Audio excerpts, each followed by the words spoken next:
Bismillahirrahmanirrahim. Alhamdulillah wa sallallahu ala sayyidina Rasulillah wa ala alihi wa sahbihi wa man walah. Amma ba'd, pemirsa sekalian dimanapun antum berada, Assalamualaikum warahmatullahi wabarakatuh. Kita berjumpa kembali pada kajian Ramadan. Kali ini kita akan membawakan sebagaimana hari-hari yang lalu pesan-pesan Nabi Muhammad SAW. Kali ini pesan Nabi ini disampaikan kepada sahabat Mu'adz bin Jabal. Sahabat Mu'adz bin Jabal mengatakan, qala awsani Rasulullah sallallahu alaihi wasallam. Rasulullah SAW berwasiat kepadaku bi asyri kalimatin, dengan 10 perkara.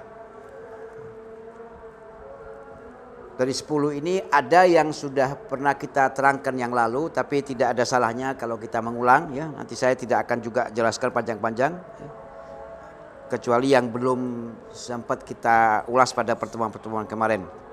Qala la tusyrik billahi syai'an wa in qutilta wa hurriqt.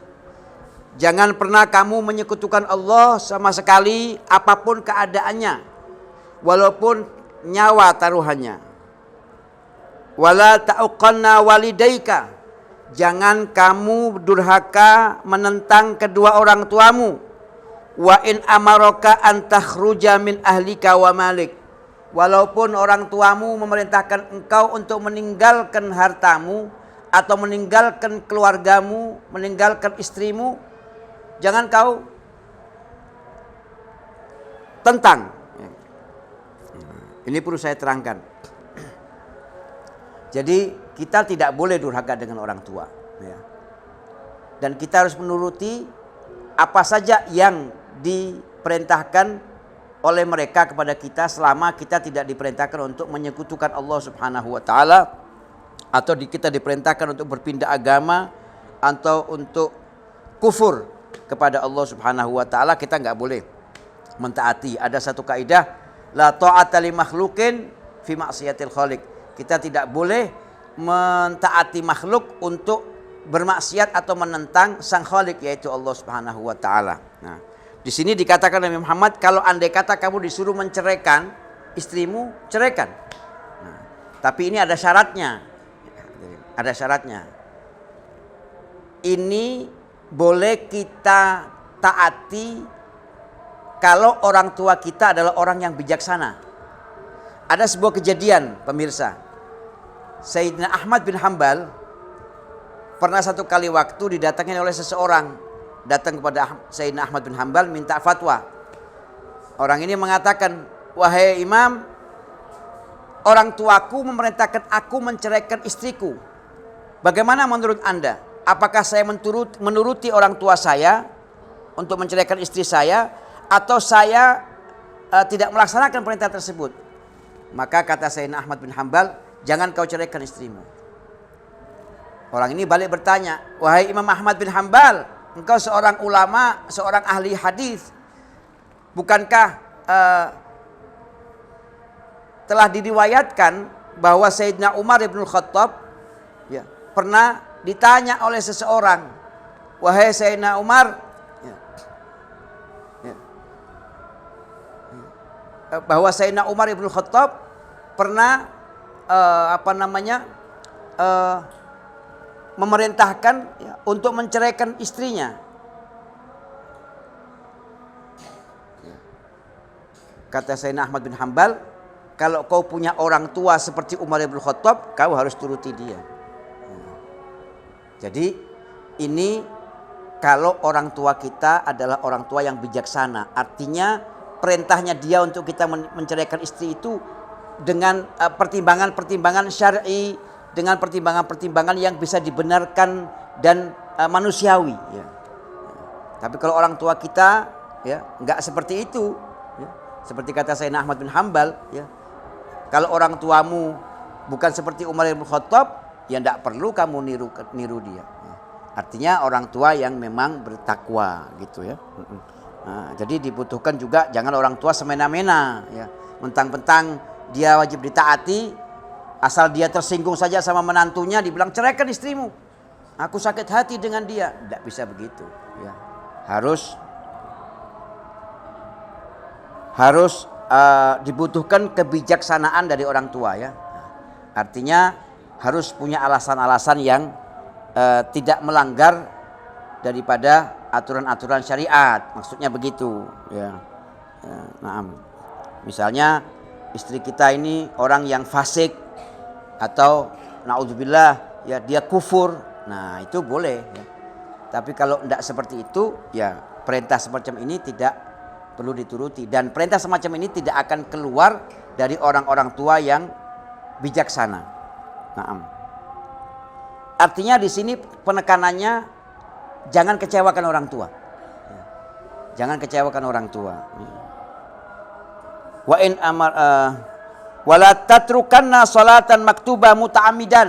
Nah, ini seperti yang lalu disampaikan, jangan meninggalkan salat fardu secara sengaja.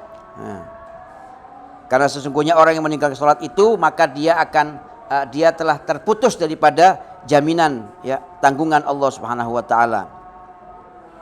Wala tashrabannal khamr, jangan kau minum khamr ya, seperti saya terangkan beberapa waktu yang lalu, khamr itulah segala sesuatu yang membuat kita hilang akal ya. Karena itu adalah pangkal daripada segala fahisyah, ra'su kulli fahisyah. Wa iyyaka wal ma'siyah, aku pesan kepadamu wahai Mu'ad, jangan suka berbuat maksiat. Fa inna bil ma'siyati halla sakhatullahi azza wa jal.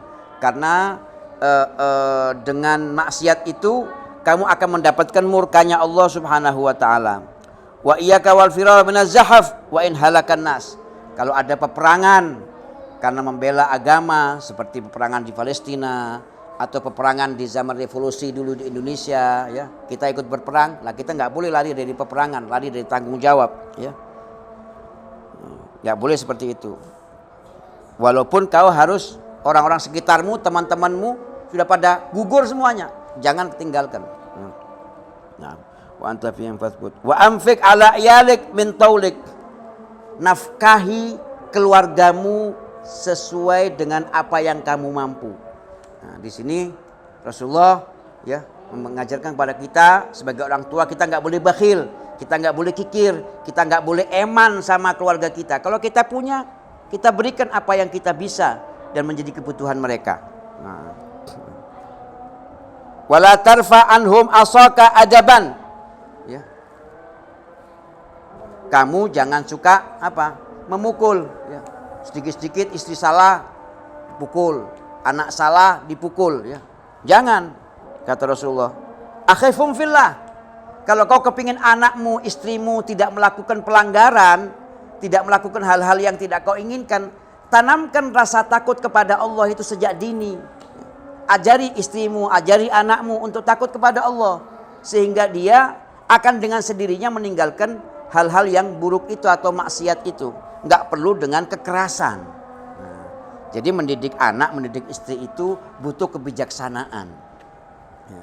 Pahamkan kepada mereka kenapa harus meninggalkan perbuatan maksiat, kenapa harus meninggalkan yang tidak baik. Tanamkan itu dari sejak dini.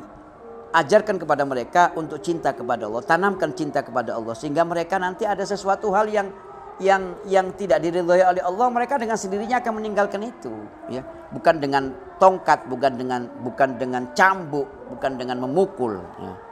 Begitu pesan Nabi Muhammad, yang mana hadis ini diriwayatkan atau diriwayatkan oleh Imam Ibnu Majah ya. Demikian hadirin pesan Nabi Muhammad yang dapat kita kaji pada malam hari ini. Insyaallah kita berjumpa pada pertemuan yang berikutnya pada malam-malam yang akan datang selama bulan Ramadan. Semoga kita bisa mengambil manfaat. Wassalamualaikum warahmatullahi wabarakatuh.